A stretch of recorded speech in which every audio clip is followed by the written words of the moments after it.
Welcome back to Explaining Everything, the channel where we dive into the stories and mysteries behind everyday things.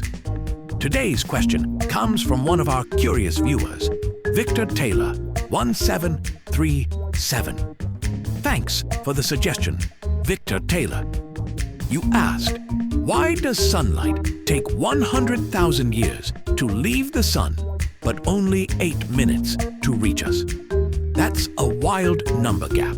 Like, imagine ordering a pizza that takes 100,000 years to cook, but only 8 minutes to deliver.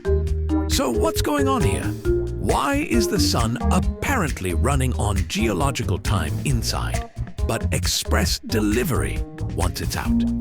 Stay tuned as we follow sunlight's painfully slow journey from the sun's core to your face, right here on Explaining Everything.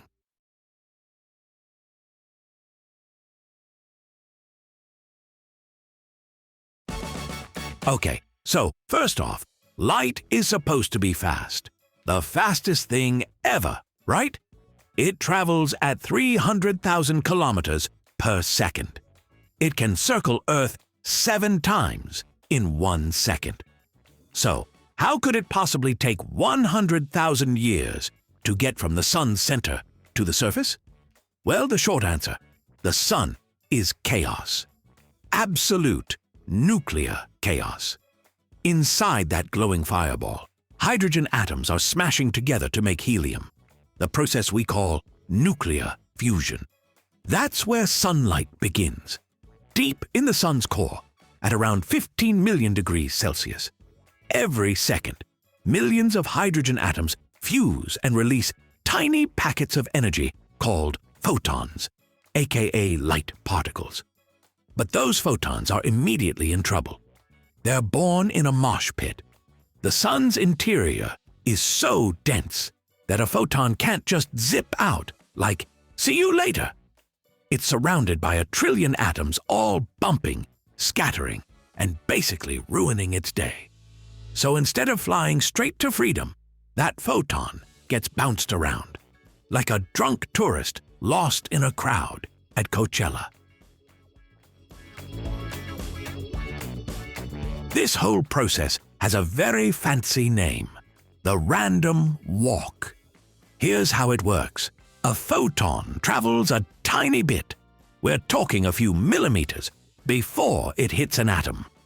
That atom absorbs it, spits it back out in a random direction, and then the photon continues its next few millimeters before bumping into another atom. This happens billions upon billions of times. It's like playing the world's longest, most frustrating game of pinball. Except the pinball machine is made of plasma, and you never actually win. Each collision takes time, and because the photon keeps zigzagging instead of going straight, its journey becomes ridiculously inefficient.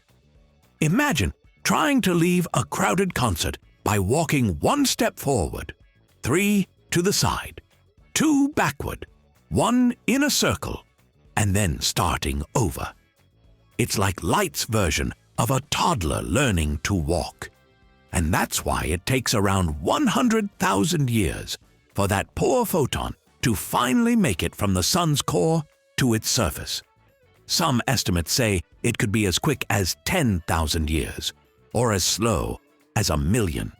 But either way, it's not a short trip. By the time it finally reaches the sun's surface, the photon has been absorbed, re-emitted, and transformed so many times that it's not even the same light particle that was born in the core. It's more like the great-great-great-grandchild of the original photon. So yeah, sunlight isn't just old, it's ancient, traumatized, and really ready to get out of there. Once that light finally reaches the surface, called the photosphere, everything changes. The density drops dramatically, and suddenly, photons are free to travel without bumping into anything. This is the point where sunlight officially leaves the sun. And now it's time for the 8-minute dash across space. From the sun to Earth, there's about 150 million kilometers of vacuum. And in a vacuum, light can finally stretch its legs. No atoms, no bouncing, no plasma traffic jam. Just pure, uninterrupted speed. So it travels at full light speed, 300,000 kilometers per second, and takes exactly 8 minutes and 20 seconds to reach us. That means when you step outside and feel the warmth of the sun, that light actually left the sun over 8 minutes ago. You're technically living in the past, at least sunlight-wise. It's like watching a live stream with a really long delay. The sun could sneeze, explode, or put on sunglasses, and we wouldn't know until 8 minutes later. Now here's the mind-bending part. Because sunlight takes 100,000 years to leave the sun and only 8 minutes to reach us, the sunlight we see today actually began its journey before humans even existed in their modern form. The photons that finally made it out today started their chaotic pinball adventure sometime during the Ice Age, or maybe when mammoths were still chilling around Siberia. That light's been trying to escape longer than our species has been around to notice it. So, when you're basking in sunlight, you're technically being warmed by energy that's been traveling for hundreds of millennia.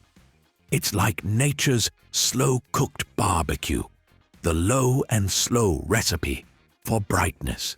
And if you're wondering, wait, doesn't that mean the sunlight I see is really old? Yes and no. The energy that started deep in the core is ancient, but the light itself is brand new. It's just the final product of a ridiculously long relay race where each atom passed the baton to the next. It's a journey that perfectly captures the sun's drama. Slow beginnings, fast endings, and a story that took 100,000 years to tell. So next time sunlight hits your face, remember, it's been on the longest road trip ever. And it finally made it. If you enjoyed learning why sunlight has commitment issues, make sure to hit that like button, subscribe, and maybe the real story was the journey we made along the way.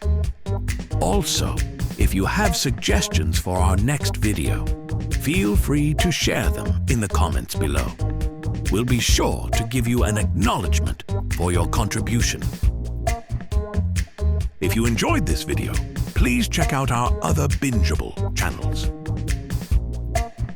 Thank you for tuning in, and join us next time here in the channel that answers all the why, what, who, where, and how questions you've always wondered about, here on Explaining Everything.